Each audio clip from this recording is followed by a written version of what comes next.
За сайн байцгаана уу сонсогчдоо, та бүхэнд энэ өдрийн мэндийг хүргье. IMS podcast-ийн маань 22 дахь дугаар энхүү эхлэх гэж байна. За өнөөдрийн маань зочноор манай зүрх судасны бэлтгэлийн секретрийн эрдэм шинжилгээний ажилтан Пилма маань оролцох болно. За битүүрийн ярилцах сэдэв маань Венийн судасны өргөсөл бүдүүрлийн тухай ярилцах болно. За танд энэ өдрийн мэндийг хүргье. Та өөрийгөө товчхон танилцуулаад тэгээ подкаст эхлэх үү. За сайн байцгаана уу, та бүгдээ энэ өдрийн мэндийг хүргэе. Намайг Пилма гэдэг.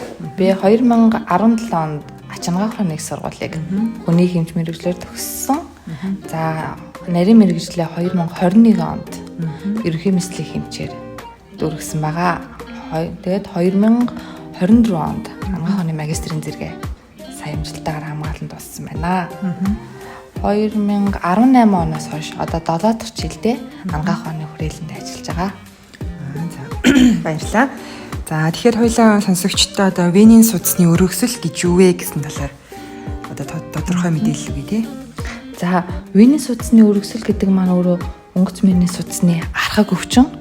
За ер нь бол хүний хөлгийн судасны бай, гарын судасны бай одоо тодорч харагддаг. Тэгээд хөлийн ирээн булчин дээр бол судаснууд маань их товоож, томорч, тодорч харагдсан. Тэгээд цэнхэрдэж туяарсан. За өөрөө хүнд маань болохоор удаан явхад зовиортой, удаан суухад ч юм уу те өвдөлт өгдөг ийм байдлаар илэрдэг өвчин бол хөлийн Венийн судасны бүдүүрл өвчин гэж байгаа. За яг шалтгаан нь юунаас болж үүсдэг юм бол? За Венийн судасны энэ бүдүүрл өвчин маань олон хүчин зүйлийн эрсдлээс шалтгаалдаг. Эдгээр нь нөлөөснөөрөө бол удаан хугацааны турш явагддаг өвчин байгаа. За нас ер нь бол эхлээд нас эрсдэл хүчин зүйлс болж идэг. Ихэнх тохиолдолд бол 50-аас дээш наснд энэ өвчин түгээмэл тохиолддог. За яагаад 50-аас дээш наснд тохиолдоод байгаа юм бэ гэхээр нас ахих тусам хүний бие ритм псто гэдэг өөрчлөлт гарч идэг. Тэгэхээр судсан ч юм уу адил энэ өөрчлөлтүүд гардаг. Тэгэхээр судасны үйл ажиллагаа маань өөрчлөгдснөөрөө хавхлахын үйл ажиллагаа алдагдаж тухайн хүнд Венийн судасны бүдүүрл болох бас нэг шалтгаан болдог байна. За хүүсийн хувьд эмэгтэйчүүдэд илүү давмгай өвчлөдөг. Энэ нь бол эмэгтэйчүүдийн тархалал жингийн илүүдэлтэй. За эрэгтэйчүүд ч юм уу жингийн илүүдлээс болно. За үүнээс гадна дааврын өөрчлөлттэй холбоотой эстроген даавар илүү нэмэгдэлтэй холбоотойгоор бас Венийн судасны өргөслийн маань үүсэх шалтгаан болж идэг. За сүүлийн үед орчин үед гэх юм бол жирэмслэлтэй жирэмсэн эмэгтэйчүүд Венийн судасны бүдүүрл өвчин бас түгээмэл тохиолдож байгаа. За амьдралын хэв маяг, ажлын нөхцлөөс бас шалтгаална. Тэгэхээр бид нар давас ихтэй хоол идэх, дасгал хөдөлгөөн хийхгүй байх, за ажлын нөхцөл гэх юм бол удаан хугацаагаар зогсож ажилладаг, эсвэл байнгын суугаа тогтмол ажлыг хийдэг хүмүүст байна. Энэ Венийн судасны бүдүүрл өвчин өвчлөхөөр өндөр эрсдэлтэй байдаг бахнэ. За шинж тэмдгийн үед юу яаж илэрх вэ? За тухайн хүнд гэх юм бол шинж тэмдгийн хувьд эхлээд шууд ил харагдах байдлаар илэрч болно. Хөлийн судас маань өөрөө цэнхэрдэж тодорч харагдсан. Тэгээ сүүлдээ болохоор судаснууд маань овоож харагдана. За энэ өвчин маань өөрөө 4 шаталтай байдаг. За тэгэхээр сүүлийн шатлууд дээр болохоор суухад эсвэл одоо ойр алхахад өөрт нь их өвдөн, ирээн булчингаар ингээд хөл нь батаарч өгдөх ийм зөвөрүүд бол илрээд эмчэд хандсанараа судасны хийлгэснээр хоншийг бол батлах боломжтой. 4 шаталтай гэсэн шүү дээ. Тэгэхээр нөгөө 1-р шатал нь хэр хугацаанд ингээд одоо мэдэгддэг юм бол. За яг энэ өвчин болохоор Венийн судасны бүдүүрл өвчин болохоор удаан хугацааны турш явагдана. Тэгэхээр одоо 1-р шалтгаан нь яг тэдэн сарын хугацаанд гарна гэж байхгүй. Одоо нөгөө нэг эрсдэл хүчин зүйлсүүд маань нөлөөснөөр энэ өвчин ингээд яваал гэсэн үг. Бас ингээд бүдэг хэмжээнд харагдах байдлаар яваал гэдэг. Хүмүүс маань тэр үед нь болохоор одоо бүдэг үед бол мэдэхгүй шүү дээ. Тийм ингээд бүдэг үедээ мэддэхгүй. Бүр өөрт нь ингээд өвдөлт нь одоо монголчууд маань хөвчлэн дэгдэг шүү дээ. Бүр ингээд тулгаж ийж очдог. Сүүлийн шатнууд дээр эмчилгээний хувьд бол тулгаж очдог. Тэгэхээр бүр хөлтөнд завуур өгөөд өвдөөд халахт нь хүртэл ингээд хүндрэлтэй болоод ирэхээр очиж одоо харуулад нарийн мэргэжлийн шинжилгээнд хамрагдаж ерөнхийдөө бол ер нь тэгвэл яаж эмчлэх одоо олон улсад хийгдэж байгаа эмчилгээнүүд нь юу гэдэг? За ерөнхий эмчилгээний зарчим гэх юм бол одоо сая 4 шатлаад өвчин гэдэг лээ шүү дээ. Тэгэхээр 1 2 дугаар шалт дээр юм эмийн эмчилгээнд хамрагдана бид нар. За дээрээс нь судасны оймс гэдэг манайха хүмүүс их мэддэг. Энэ нь болохоор арзмаараараа өвчлөлийн шатлалаараа өөр. За эдгээр оймсыг өмсөөд бид нар эмчийн хяналтанд яваад өвчрөө даймжруулахгүй ерөнхийдөө бол урьдчилан сэргийлээд яваад ах боломжтой. За 3 4 дугаар шатлалын хувьд гэх юм бол тухайн венес судасны бүдүүрлийн хувьд мэссэл эмчилгээ ер нь хамгийн зөв Мэслийн аргаар. Тийм мэслийн аргаар эмчлэх нь хамгийн зөв арга болж байгаа. За мэсэл эмчилгээ өөр ер нь бол дотроо лазер эмчилгээ, уламжлалт мэслийн эмчилгээний арга. За орчин үед болохоор рефа эмчилгээг бас хийж байгаа. Энэ болохоор өндөр долгионы аргаар бас лазер эмчилгээ дэх төстэй.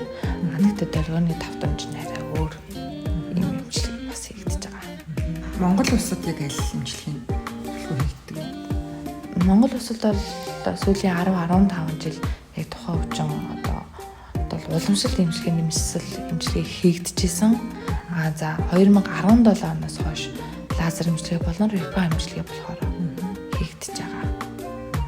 Тухайн хүндээ ер нь юу гэдэг юм болоо нөгөө яг юм лазер болон уламжлалт мэслийн аргаар хийхээр хүндээ хэр зөвөртэй гэдэг юм. За зовирын хувьд бол энэ ялгаатай эмчилгээ л дээ. Одоо уламжлалт эмчилгээ бид нар мэслийн аргаар одоо тухайн судас бүрийг одоо түүж авах юм уу те. Тэр судснуудыг ингээ ерөнхийдөө бөглөх тиймэрхүү ажиллагаануудыг хийж байгаа. За энэ лазер эмчилгээ, рефа эмчилгээний давуу тал нь гэхээр тухайн өвчтөнд өөрт нь зовир багтай, эмчилгээний үр дүн их өндөртэй 95-аас дээш хувь өндөртэй. Тэгээд нөгөө буцаад амьдралын чанар дэвшлэх шүү дээ. Хөдөлмөрийн чанар эргээд дэвшлэх хугацаанд богино хугацаанд байж идэг. За гоо сайхны хувьд гэх юм бол бас нөгөө сорив үүсгэхгүй үйлчлэгээтэй болохоор ерөөхдөө орчин үед одоо олон улсад болохоор энэ эмчилгээ хийгдэж байгаа. Тухайн хүнд болохоор маш зөвөр багтай эмчилгээний шин технологи арга болж байгаа. За тэгвэл энэ өвчнөөс одоо яаж өөрсчлөн сэргийлж чадах вэ? Одоо хүмүүс маань. Тэгэхээр түрүүнд ярьсан шүү дээ. Энэ өвчнөд одоо удаан хугацаанд ингээ өвчлүүлж байгаа маш олон нэрстэл хүчин зүйлс шалтгаан байна. Тэгэхээр энэ шалтгаанаа эхлээд бид нар арилгах хэрэгтэй. Тэгэхээр тухайн өвчнөөс урьдчилан сэргийлэх боломжтой гэсэн үг. Тэгэхээр бид нарт бол өөрчилж болохгүй олон хүчин зүйл байгаа даа шүү дээ. За насныхаа хувьд бид нар өөрчлөх боломжгүй байна. Эмэгтэйчүүд хүүсийнхээ хувьд өөрчлөх боломжгүй байна. Судалгаагаар олон улсын судалгаагаар бол 3 эмэгтэй тутмын нэг нь одоо венес судасны бүдүүлэгчнэр өвчлөх өндөр эрсдэлтэй. Харин эсвэргээрээ эрэгтэйчүүдэд 10 эрэгтэй тутмын нэг нь өдөх одоо өвчлөх эрсдэлтэй гэж үздэг. Тэгэхээр бид нар насаа хүүсээ өөрчлөх боломжгүй байгаа болохоор өөртөөсөө шалтгааллах өөрчлөлт болох хүчин зүйлсүүдээ өөрчилнө. За энэ дээр бид нар эхлээд амьдралын хэв маяг өөрсдийнхөө буруу хэвлэлээс салах хэрэгтэй байна. Дасгал хөдөлгөөний тогтмол хэрэгтэй байна. Арх судрал хундаг хэрэглэхгүй байх хэрэгтэй байна. За тэгээд зөв хооллох хэрэгтэй байна. Давсны хэрэглээг багасгаад нөгөө шингэн зүйлсээ сайн уугаад. За ажил амьдралын нөхцлөөс шалтгаалаад хэрвээ та удаан хугацаанд суудаг, зогсоо ажилтаа хийдэг бол тэр ажлынхаа нөхцөлийг өөртөө тааруулаад өөрийнхөө одоо венес судасны бүдүүлэгчнөөс сэргийлэхийн тулд химийн тий суухад ч гэсэн бас тэгэж юу яах боломжтой. Тийм одоо удаан хугацаанд өөрийн хөл дээрээ сууна гэсэн үг байхгүй.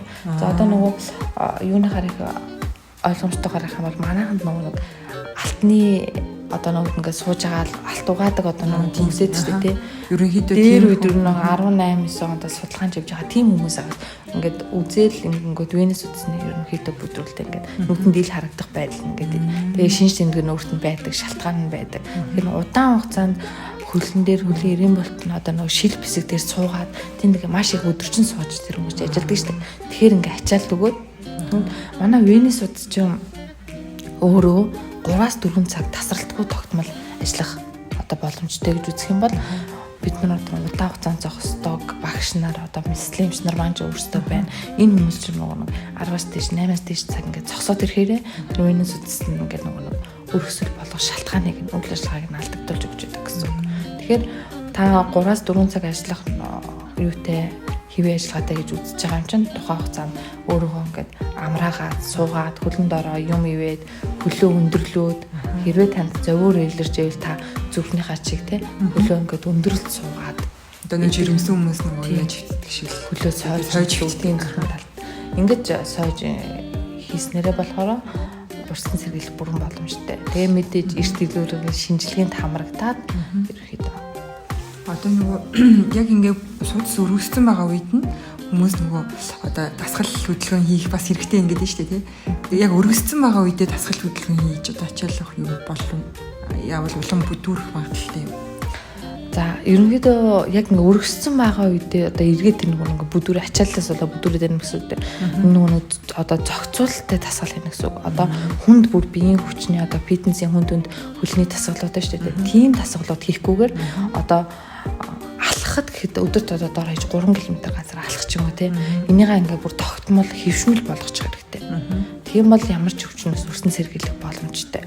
Дан ганц хөлийн мэдний өрсөлдөхөд авахгүй өөр олон хүчин зүйл эрсдлээс сэргийлэх боломжтой. За ингээд ер нь битээр подкаст маань энэ үрээд ер нь өндөрлөх тал руугаа хандж чинь. Тэгээд та одоо сонсогчдоо өгөх зөвлөгөө, нэмэлт зөвлөгөө байвал өгөө. Тэгээд хоёлаа подкаст өндөрлүүлье. За тэгэхээр манай сонсогчид маань одоо тухайн подкастаа сонсоод өөрт нь ямар нэгэн танд зовир байна уу? Би ямархуу эрсдэлтэй байгаа билээ гэд өөрийгөө үнэлээд тэгээд өөрийнхөө амьдралын хэм маяг болон ажил нөхцөлийн байдлаа сайжруулад өөртөө илүү их анхаарал тавиад хэрвээ танд ямар нэгэн зовир байгаа бол нарийн мэргэжлийн эмчэд хандаад тэгээд цаашаад эрт үед нь ямар ч эмчлүүлээрэ гэж хэлье. За баярлалаа. За дараагийн дугаар хүртэл түр баяртай сонсогчдоо.